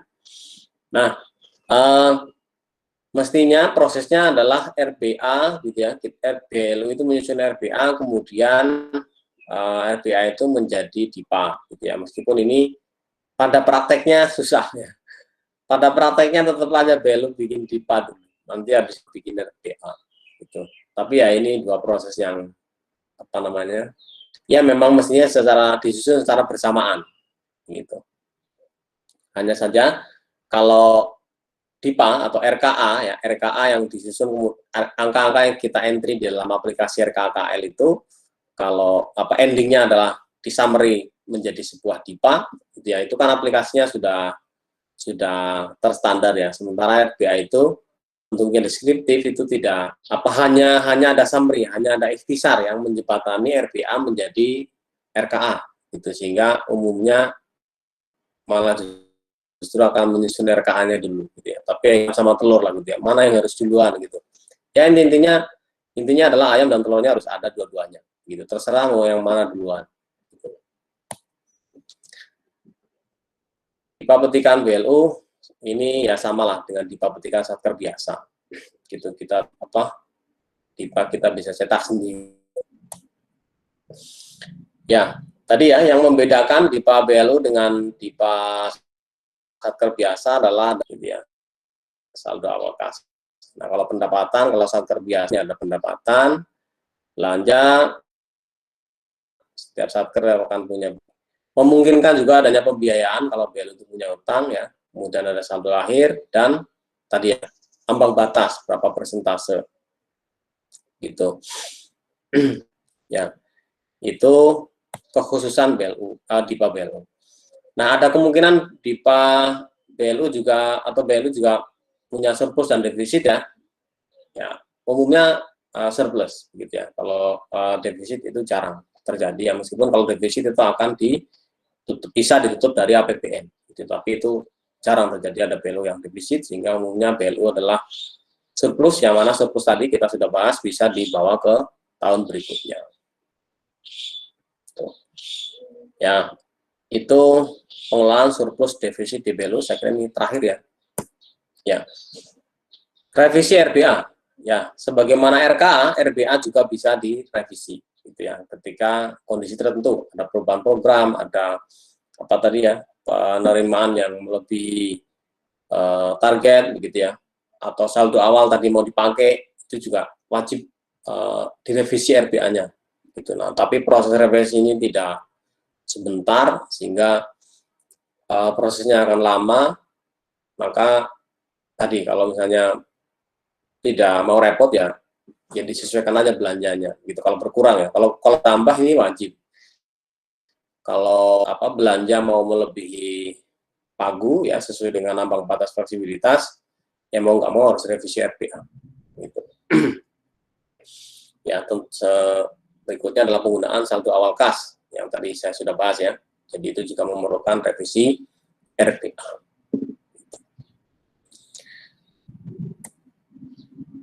Ya, kemudian revisi DIPA, ini hal yang berbeda. Jadi revisi RBA, tadi sudah, ini revisi DIPA, gitu ya.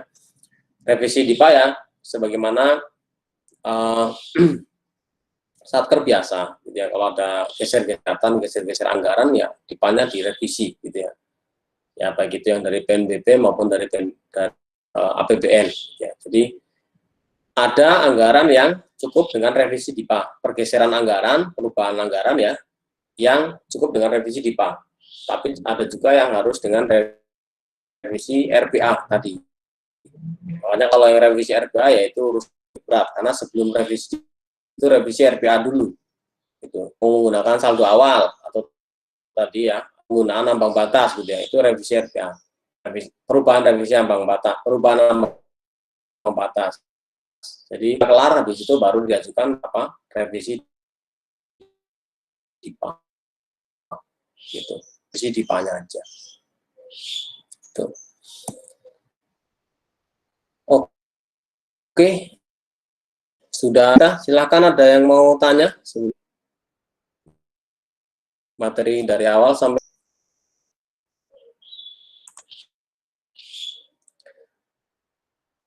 kalau nggak ada yang tanya, saya akan share di grup WhatsApp ya untuk latihan waktu 20 menit. Saya kira cukup ya, 30 menit kalian bisa kerjakan hanya soal untuk latihan aja.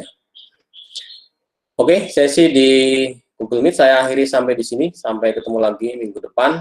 Assalamualaikum warahmatullahi wabarakatuh. Selamat siang. Waalaikumsalam warahmatullahi wabarakatuh. Terima kasih. Pak. Terima kasih Pak.